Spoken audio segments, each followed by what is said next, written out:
Good morning, dear students. Welcome back in our second lecture of the chapter Animal Interaction from the subject Animal Ecology. Right?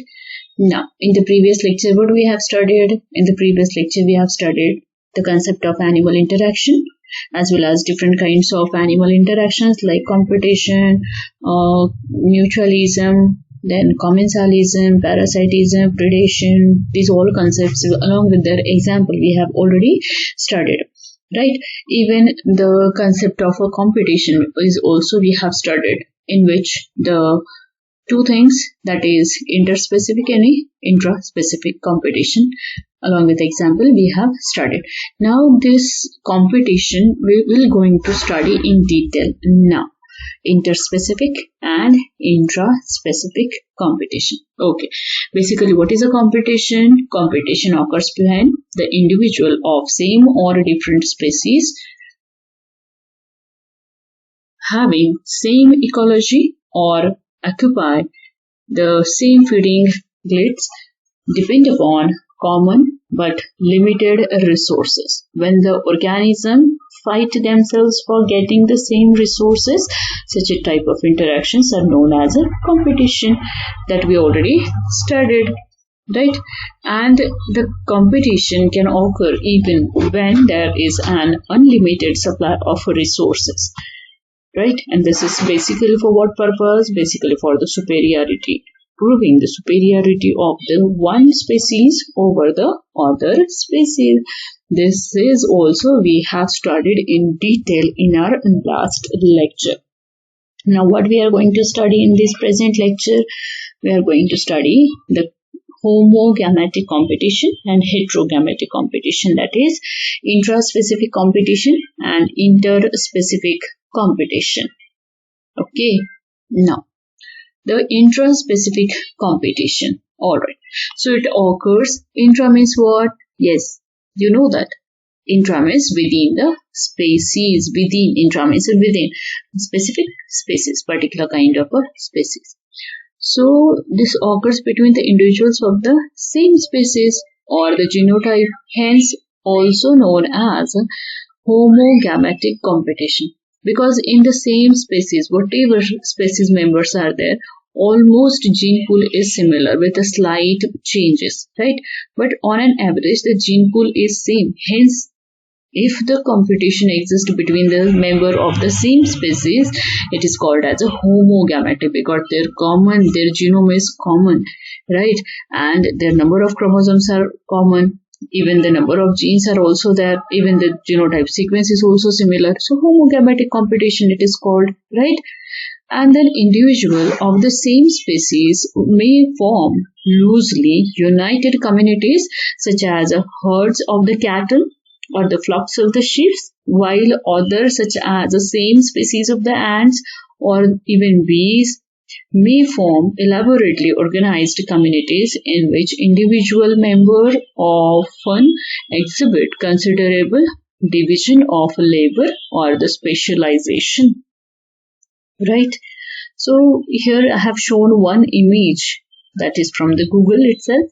What is that? These two cattle, two members of the same species.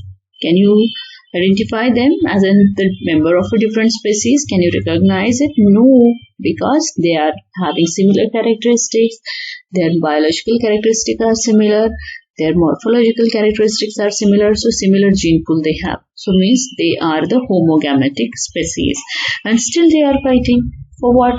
They are fighting for establishing their superiority, right? Though they are common in origin, they are homogametic, but still they are fighting for establishing the superiority, for getting the mate, even for getting the hold in that specific herd, right?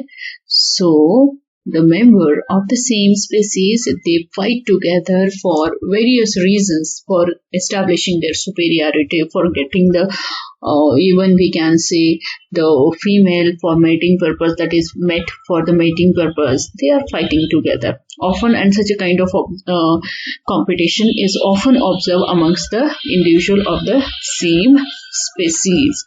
So two bull moose by even fighting together supposed to be. So for what? In many cases you might have seen the male members, or you can see the individual of the same species, they're fighting together either for particular kind of resource or for getting something better, something which is available in a single piece. So they are fighting together for that purpose. So diurnal cheetahs and nocturnal leopards using the same water help in a grassland, right? And they are also fighting together for the same habitat, cheetahs and the leopard. Even another example we can say the interference competition is when there is a deliberate displacement of the individuals by the competitor and the less competitive individual, right? For the displacement of the individual, often competition is observed. Intra-specific competition is also often observed, right? So when one who win the competition will remain there, will have a hold on that community as well as in that habitat. The one who is going to lose the competition will have to migrate from that specific locality, right? So this is nothing but the forced, the main individual is said to be the force to go elsewhere to find the resources, right? So intra-specific competition is often observed amongst the individual of the same species. Okay. So intraspecific, here is also intraspecific competition. All right. So here you can see the two roosters, they are fighting together. For what purpose? Maybe this is the part of a joy, as well as they are maybe fighting together for a single partner, that is for the female, mating with the female they are fighting usually, or maybe they are trying to prove their superiority in a particular community, or maybe they want to kick one of them outside that community, outside that specific locality. They are fighting. Here is also you can see two tigers, they are fighting with one another for proving their superiority, for getting the female as a partner, even for getting the food material or prey. They are fighting together, even for proving their superiority. One who is supposed to be superior, another one who is not eligible to compete with the previous one. Suppose this is a loser one, so this individual have to leave this community. So entire community, entire niche, or you can say habitat, will belong to this member. So ultimately whatever prey, whatever individuals are there, this belongs to the one who is going to win the competition, right? So intra-specific competition or homogametic competitions are for various purposes. Let's see what is written here. Intraspecific competition occurs between the individuals of the same species or genotype, hence also known as homogametic competition. Yes, individuals of the same species may form loosely united communities such as herds of the cattle, flocks of the sheep, while others such as some species of ants and bees may form the elaborately organized communities in which individual members often exhibit considerable division of labor or specialization. So this direct competition occurs when individuals compete with each other directly for the same resource. And what is that same resource? We have already studied. So let's not waste our time and move ahead. Alright, now inter-specific competition, that is heterogametic competition. Heterogametic. Inter means what? Between. I told you earlier that. Inter means what? Between. So this competition is exist between the individual of a different species. Between the individual of the two species. As the individual of the two species, say here suppose the lion is there and hyena is there. So this lion, obviously its genome is different. Hyena, its genome is different, number of chromosomes different, number of genes are different, genomic arrangement is different, genomic expression is different. So they are having different gametic or different gametic composition. right? Lion having different gametic composition, hyena is also having a different gametic composition. Hence, if they are fighting together for a single prey, that is a deer, so the competition is said to be interspecific or intergametic or heterogametic. It is also called as a heterogametic competition, right? All right. So, interspecific competition occurs between the individual of a different species or genotype, hence also known as heterogenetic competition. It is much more complex and a number of terms have been developed to describe them. Like many terms used in biology, these are essentially operational words which are definable only within word limits and not in the absolute terms. So terms such as commensalism, symbiosis, mutualism, parasitism have been widely used in the biological literature for various types of heterogametic association. An example of this type of interaction might be seen between the lions and the hyenas, which we have quoted here, right? Okay, so symbiotic association, we have already studied the example. Commensalism, we have already studied the example. Suppose commensalism, we can take an example of the bees and the flowers as well as ants and the fungus, right? Even mutualism, shark as well as suckerfish, parasitism, head louse and human. So interspecific, this kind of competitions they are observed between the member of a different species, right? So interspecific or heterogametic competition it is. And we have studied the example of the lion and hyena as they are belong to different species fighting for a single reason, that is a food, or you can say prey. Okay.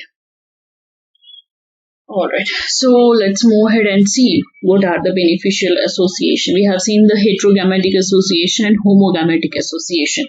Now, let's see the beneficial associations, right?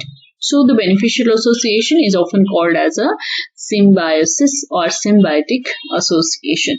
So symbiosis is an interaction characterized by two or more species living purposefully in a direct contact with each other, right? And the term symbiosis includes a broad range of species interactions, but typically refer to three major types. So symbiosis can be mutualism, it can be commensalism, or symbiosis can be the parasitism. Right, now let's move ahead and see what is a commensalism. Commensalism is what? Commensalism is nothing but eating on the same table or eating at the same table. What do you mean? Means the individual, they share the similar kind of habitat, right? They share the similar kind of a habitat. Okay, so a close association between two interacting organisms for some sort of a benefit can be referred as a symbiotic association. A close association between two interacting organisms for some sort of a benefit, it can be referred as symbiotic association. So among the two interacting individual, one organism gets benefited from association or the relationship, while other neither get benefits nor harmed. Such association is called as a commensalism. What is it? The one individual is always at the benefit.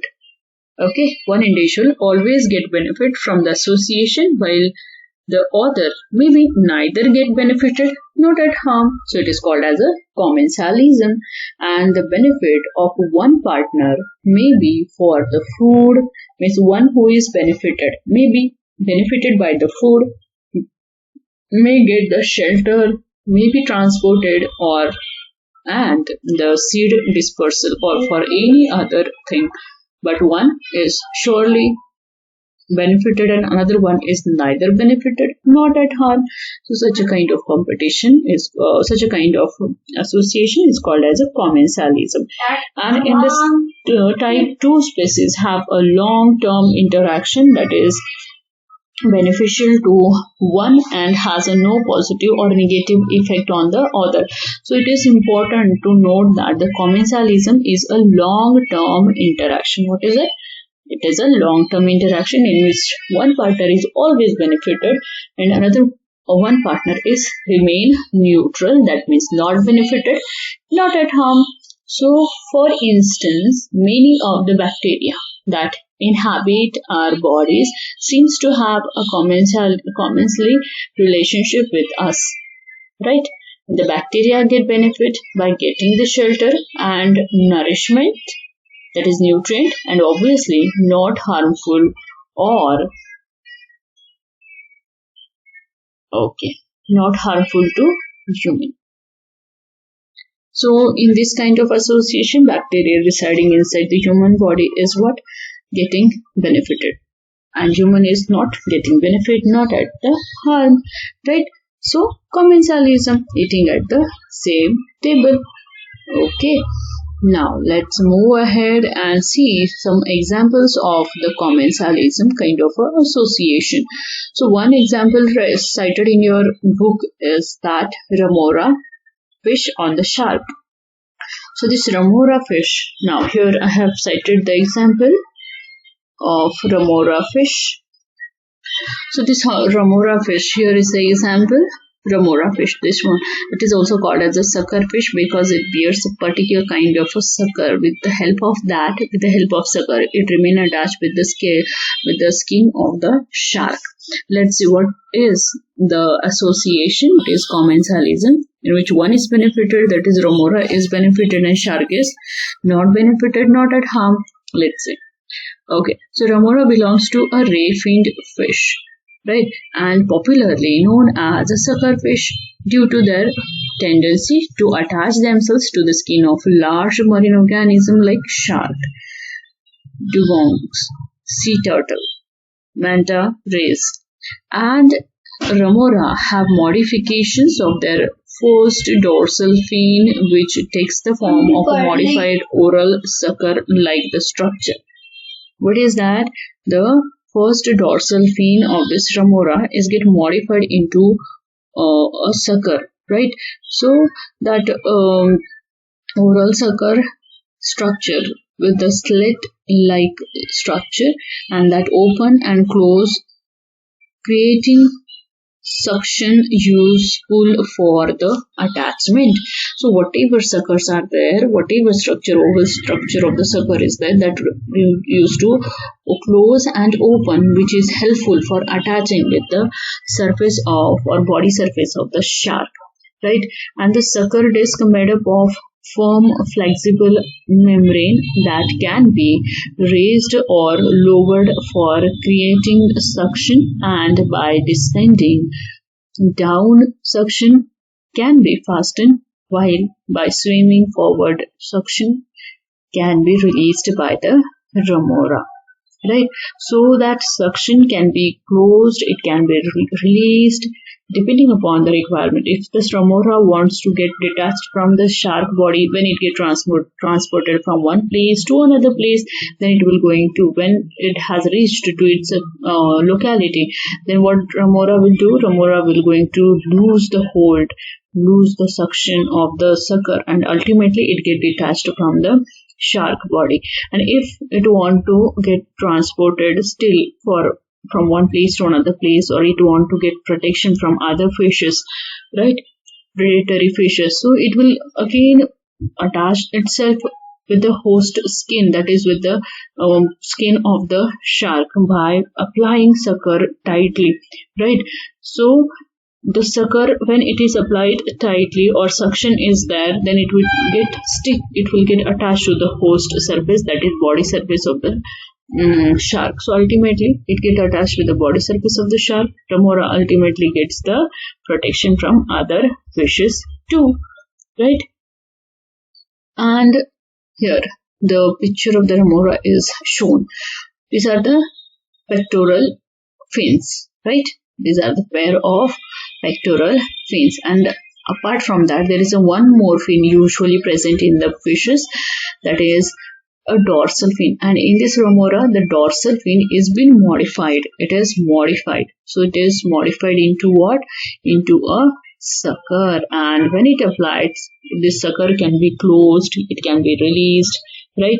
So it used to apply pressure, it used to apply the suction. With the help of that, this sucker either get attached to the shark skin or either it gets separate from the shark skin depending upon the requirement of this remora fish. So this remora is a fairly large sized fish and uses its host for the usual amenities like protection, transportation, and the scraps from the large predatory meals. Right? When the shark suppose shark captures a big sized prey, then what will happen? It will going to engulf entire prey. So it will going to engulf, but meanwhile while doing that, some pieces of that prey or the food is being released in nearby water, in surrounding water, and that small scraps of the food is being eaten by this remora fish. So this remora fish gets a protection, it gets transported from one place to another place, as well as it also gets a food from the big shark, right? And the remora can also exist in a mutualism with its host and establish a cleaning symbiosis, right? What it does, it used to establish a cleaning symbiosis by riding the host animal's skins for bacteria and parasite. It is not only getting the transported, getting protection, getting the food from the shark, but when it apply its sucker with the host body, with the body of the shark, so it used to apply the pressure. So meanwhile what happened? The bacteria or fungus or anything else which is present into that area is get clean. So when this remora fishes again get attached to another place, so ultimately it will going to it will going to clean the body surface of the shark. So we can say shark is also benefited. Not much, that benefit doesn't matter for the shark, right? It doesn't matter for the shark because it is not going to, the bacteria present on its body are not going to cause any disease to this shark. Even the fungus or maybe anything else which is not harmful to the shark, but still the presence of the remora fish going to clean the shark skin is again one kind of a benefit received by the shark. Okay, so another example of the commensalism is the cattle egrets on the cattles, right? So the herons, commonly called as a cattle egret. Here you can see the cattle, right? And these are the herons or cattle egrets. So is a cosmopolitan bird. The cattle egret or the heron is a cosmopolitan bird, and the cattle egret removes the parasite tick as well as the flies from the cattle and consumes them, which gives a relief to the cattle, and hence both get benefited. Right? This heron get the food, that is insects, from the body of the cattle, and cattle ultimately get free from the ectoparasites. So both the members are benefited, and the cattle egrets eats the insect stripped up by the cattle when they are grazing, right? And the cattle are unaffected while the birds gets the food, right? So this is again one of the example of the commensalism exist between the cattle egrets, that is herons, and the cattle. Okay, so with this, my dear students, in the next lecture we'll be studying mutualism as well as parasitism.